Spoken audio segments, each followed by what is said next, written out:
That's right.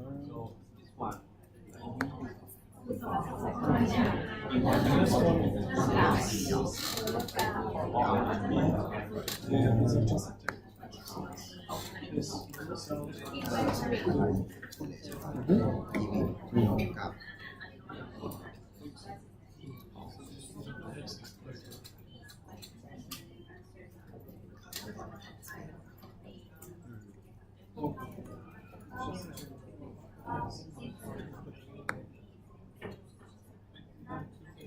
AP. ทำไมอ่ะ earning before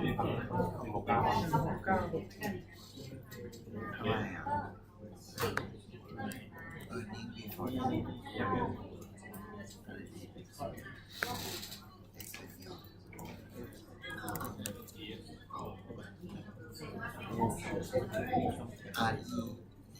earning before tax Which one? Here? Living. ก็คือเรียกว่า This is correct. Depreciation. How did you get depreciation? Try to Huh? be careful Depreciation. of when you Well, use the depreciation is financial 5 ratio. years The from average property, days plant and inventory equipment, which should is be 2 linked to million. cost of goods sold. So The average, the average 2 million collection times day by 0.2 because it's over 5 years. of receivable should be linked to sales, and the average payment period should be linked to cost of goods sold as well. Average payment period should be linked to cost of goods sold. What is Another issue that may arise is days, 14 days, but how many days are there in a year? 365, 360? 360, 365 and a quarter. Up to you. Yeah, right. But it depends on how you calculate the original number. If you use a 360 days convention, then stick to that throughout. If you use a 365-day convention, then stick to that throughout as well. Yeah, And then typically people tend to go for 365, but if you use 360 days, then it's very easily divisible by 30. So a simple financial model sometimes use 360 days as well. For here, I recommend you use 365 days. Right. Yeah, right. Okay, got it.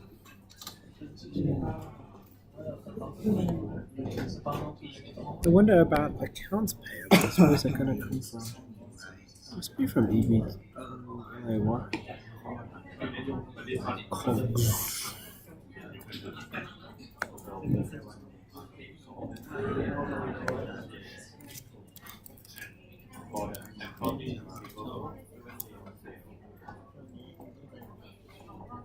Oh yeah.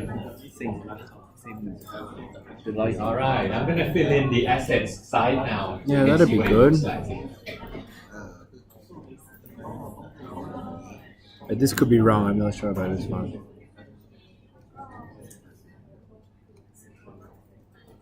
Oh yeah.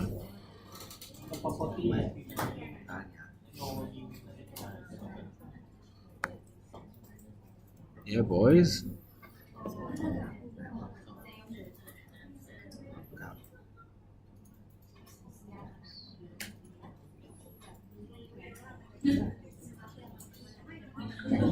You.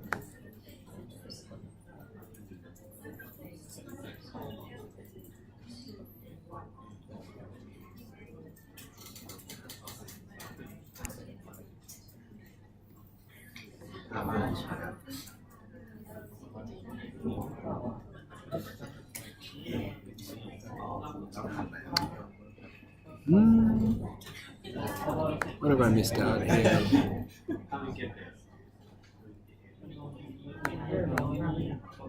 Why did I just do that? Suck.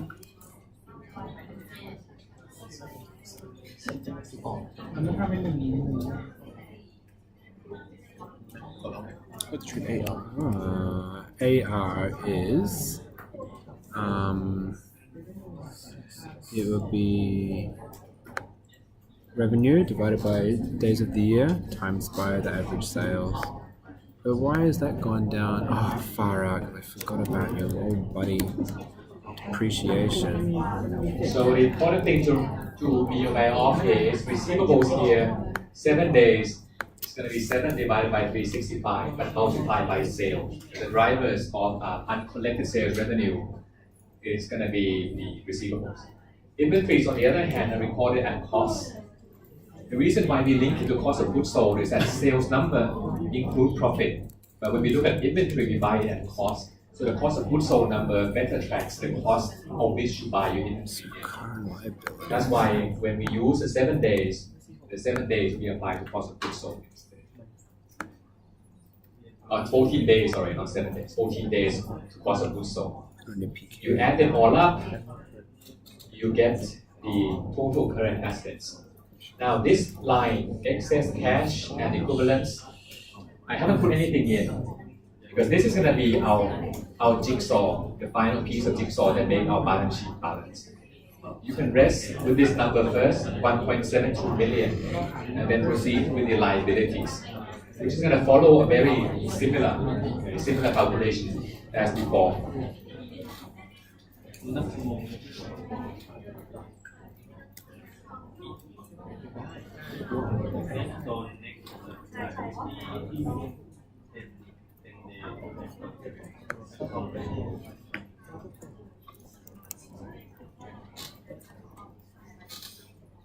One thing that you will notice if you start messing around with your assumptions is that if you change the sales number, everything here will change as well. So that's why we mentioned earlier that essentially your financial model is driven by sales. Everything is a derivative of sales. But we don't make the assumptions as percentage of sales because they are not that meaningful. Okay, you can make this to 28,000 as percentage of sales too, but you're gonna miss out the point that it reflects 7 days of collection period. You can make this not linked to cost of goods sold. You can link it back to sales as well, but you wouldn't have the insight that this is equivalent to 14 days of inventory. So we have a choice of what drivers we want to choose that is most insightful for business decision making. But in the end, it's all back to sales. So sales still remains the most important line that you should get right. Or not right is not right is the wrong word. Which one? Inventory. No, I don't know. I just confidently as this one. possible, yes. Okay, now I'm going to start filling in the liability side. Same strategy. I don't know how I got it. When you write pro forma financial statements like this, it's a good idea it correct? to have a column that tells It should just tells be- yourself and also the reader how the numbers Cost of work goods out. sold What divided are by line 365 drivers? What are times the by 14. important business actions that affect this line? So other people who have to come and read your financial models understand what's going on. Is it correct? Yeah.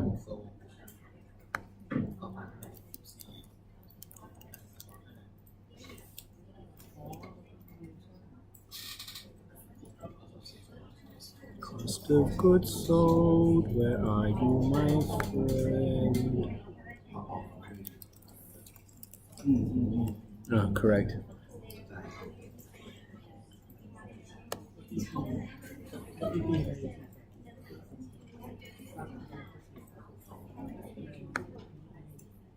The tricky part of the balance sheet is actually in the financing part.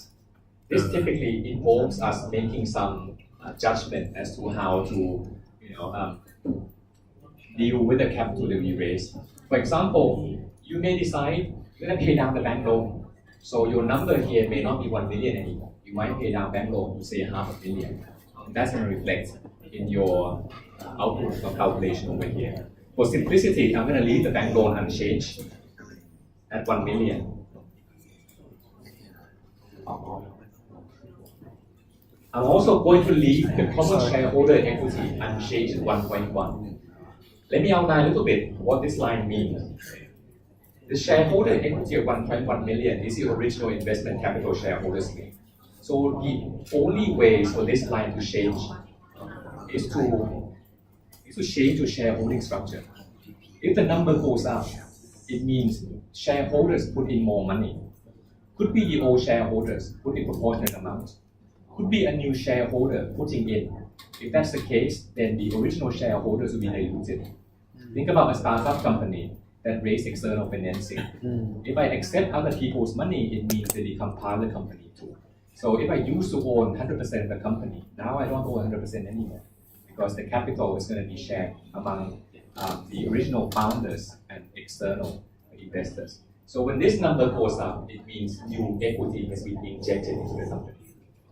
On the other hand, this number can go down. If 1.1 line here goes down, it means you bought back the shares. Maybe we used to have 10 shareholders, but we got into a fight. So the other 6 shareholders say, forget it, I'm not going to do this anymore. You can buy back the shares from them using company money. You can buy it using your own money too. If that's the case, then this number is not going to change. But when the company uses its own money to buy back shares from the existing shareholders, this number would change. In finance, we call this a share repurchase or a share buyback. And companies, very often, when they have a lot of money on hand and they don't know what to do with it, they can use the money to buy back the shares of existing shareholders. We're going to talk about this in class 6, I think, in a topic called payout policy. Here, no change, so I'm going to keep it 6. Next is retained earnings. Retained earnings, you can think of that as the accumulated profit that has not been paid out to shareholders. So this line follows a law of evolution. This line is going to start with how much retained earnings do I have right now? When we began the company, we have no retained earnings or deficit. It's going to go up by my net income. But if I pay out dividend, it's going to go down. So for this, I'm going to take the last year starting number, nothing, and then add the net income that we have in this year of 169,000. And then deduct the dividends payment. Well, here I'm not paying any dividend, so it's a blank cell, but I'm going to link it here anyway. So since we're not paying out any dividends, our retained earnings is going to go up exactly by how much profit that we make.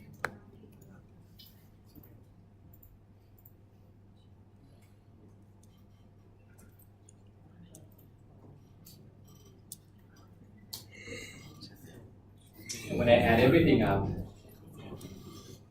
I'm going to have the view of the right-hand side of the balance sheet.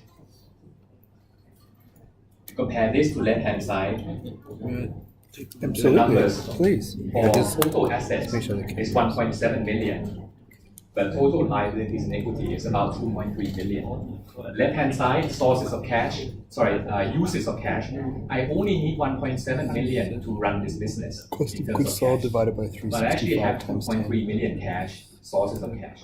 So I can adjust the left-hand side, right-hand side to be the same. Either I raise the left-hand side so that it's equal to right-hand side, or I reduce the right-hand side so that it's equal to left-hand side, or I do a combination of both. That's fine, as long as both sides are equal.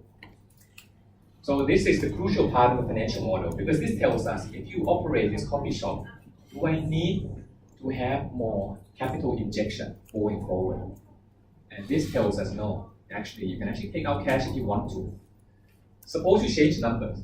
I'm going to pay dividends, say 100,000 baht dividend just for fun. Then the right-hand side also goes down by 100,000 baht. The gap is reduced. If I have a lot of cash on hand, just pay it out as dividends. Alternatively, I have a lot of cash on hand, but let's just keep it on my company bank account, just in case we need more cash in the future. So if that's the case, we're going to put it into a cash line too. If you look at companies' financial statements, cash is cash. But if you look at it from a planning perspective, the reasons why you have the cash is important. If you look at a company that has, a lot of cash on hand, say you open a coffee shop and you happen to have 10 million baht of cash on hand. Do I need to have 10 million baht to run the shop? No, I only need 80,000 baht. I only need 73,000 baht. If I happen to have more cash in that, that's good. I don't need that. I can take the remaining part out. I can still run the business. That 10 million baht cash is not capital required. It's just excess cash that's nice to have. So we're gonna call this excess cash.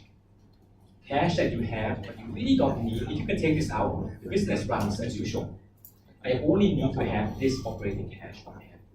And the operating cash is going to be counted as part of our working capital. But the remaining 10 million will not be part of our working capital. It's just extra resources that we have. Okay, so it's important to make this distinction because a lot of companies have a lot of cash on hand and you want to evaluate, hey, is Apple doing well? How much invested capital does Apple have? Well, Apple has, I don't know, $200 billion of cash. That might be a bit too much. I think in terms of Thai baht, it's about 3 trillion baht on hand that they have. I don't remember the last one. But if you take that cash out of Apple still operates. So that cash should not be counted in the capital. That cash should not be the burden when you calculate invested capital. So when you see this at the moment, we try to calculate the invested capital number. All right. So if you compare the assets versus liabilities and equity, we can do this. Let's just do left-hand side that we have assets minus liabilities and equity. We're going to get the difference. So if we want to make it balanced, all we need to do is plug in this number into the excess cash cell on top. So you can do this by starting from right-hand side. I know the right-hand side needs to be 2.3 million. Left-hand side, I have 1.6 million of long-term assets. I have 73,000 baht operating cash, 28,000 baht receivables, 19.6 thousand baht inventories. Once I account for all this, what is the gap? And then you have the final balancing number. You go back down here. Now our left-hand side equal right-hand side.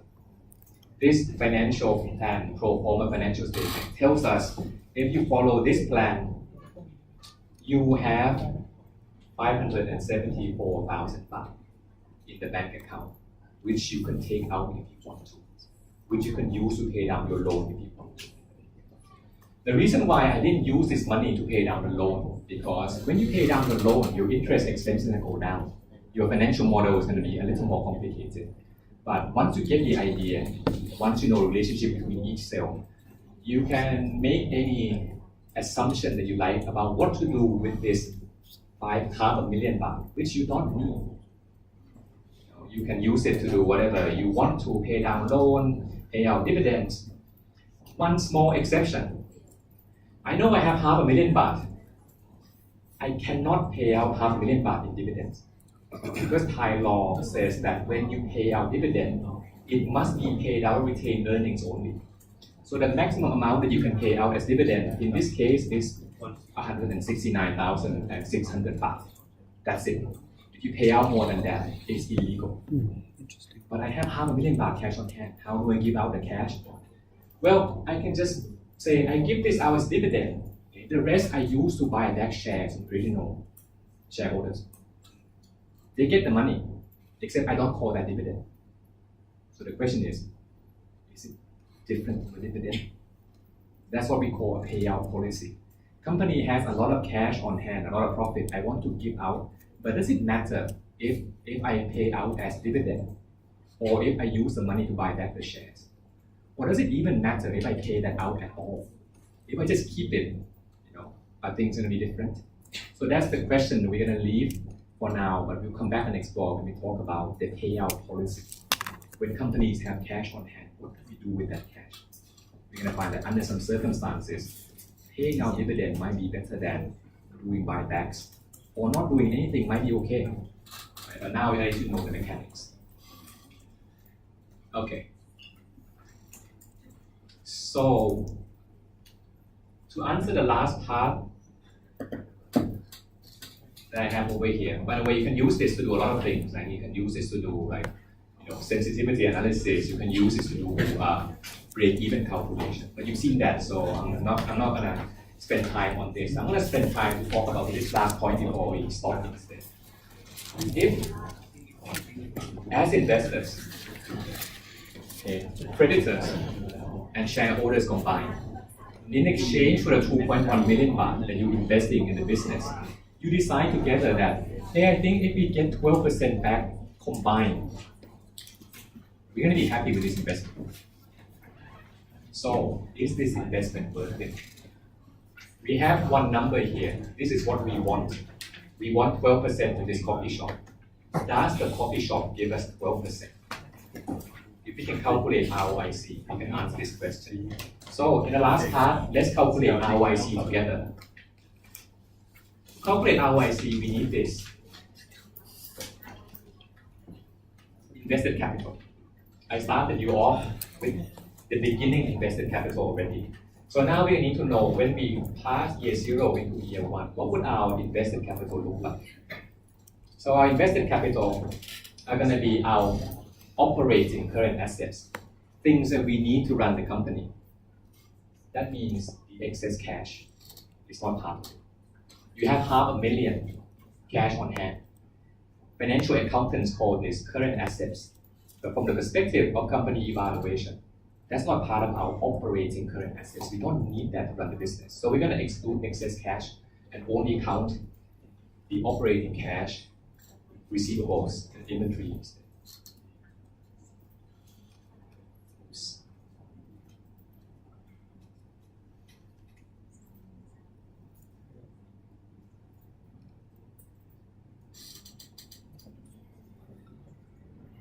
Okay, so if we didn't have any liabilities offset against this, we're going to need to have 120,000 baht of capital. The good news is that actually we have accruals, we have payables. That means a lot of the stuff that we need to be using, we can delay the payments. So we can use this to offset against the assets requirements.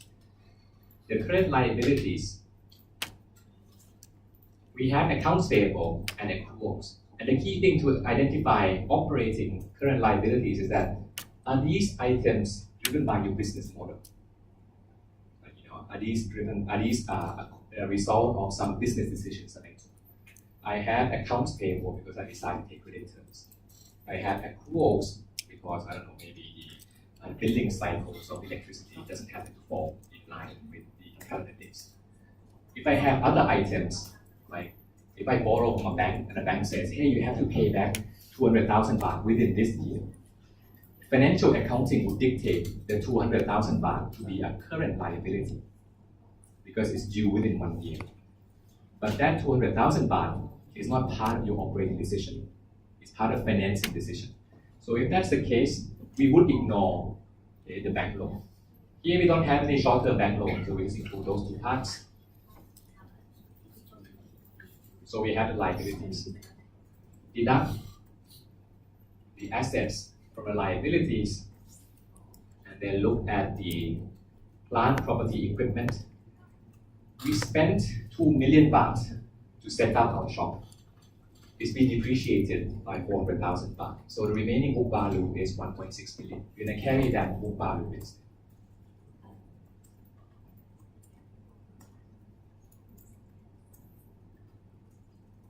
And the resulting number is going to be our invested capital. Now we have the denominator. Next is numerator. No pat. Ignore what I say free cash flow from here for now. We'll come back to this I think next class. But look at EBIT first. EBIT, earnings before interest and tax. So let me remind you again, if you want to evaluate the operating profitability of a company, this line is the best bet. Because anything that goes below here is not part of your operation anymore. It's financial decisions. Companies have interest expense because they borrow money. Companies pay a lot of tax because the jurisdictions they operate in charge high tax. Sometimes companies manage this by setting up another company in a low tax environment, like British Virgin Islands, Bermuda, for example. So that's not really how well your business operates, it's how your financial plan. So we stop here to see if the company is being run effectively or not. That's our EBIT. Then we calculate the tax based on that EBIT without any interest deduction. So we use a 20% here. Keep this number in your mind, okay? At the old structure, you had interest expense, so you will pay 42,000 baht of tax. But with the EBIT, you end up paying 66,000 baht tax. Now, you don't actually pay that. This is the hypothetical tax that you would have paid if you didn't have any interest deduction. And this is important because this is the company's true profitability without taking into account the tax advantage. Then we deduct EBIT, deduct tax EBIT, we have OPAT. Finally, we can use this number, okay, to compare against invested capital. One slight problem. This is over 1 year, I generate 265,000 baht. My invested capital when I started was 2.1, by the end is 1.7. Which number do I divide by? And it's a tricky question. Sometimes we divide this by the latest number. Sometimes we divide this by the starting number. Sometimes we divide this by the average number. No right or wrong answer. It's just that if you're in an environment where your capital is rapidly increasing or decreasing over time, this may bias your result. So typically, analysts would take the average of the two, then divide this by the average instead. So let's do all of these. Suppose I do NOPAT divided by starting. I do NOPAT divided by ending.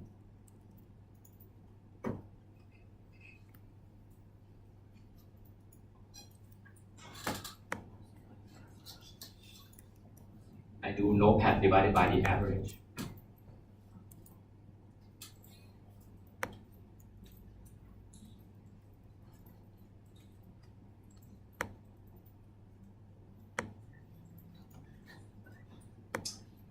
Here it doesn't make that much of a difference because our target was 12%. So no matter how you calculate it, it's always above 12%. But in practice, you see the practical challenge. If I use different numbers as starting points, I get different calculated outputs. So that's something to watch out for. If you want to have a calculation that can be used to compare against other methods, what I recommend is to take the end of year number and divide it by the beginning of year. So you would do 265 divided by 2.1 million. I'm going to show you later on next class that if you do this, the output of this calculation can be mapped to some other interesting calculations too. But in practice, analysts use all sorts. So an important thing is be aware of what convention they use. And when you want to compare against other companies, calculate them in the same fashion. Otherwise, the numbers are not comparable.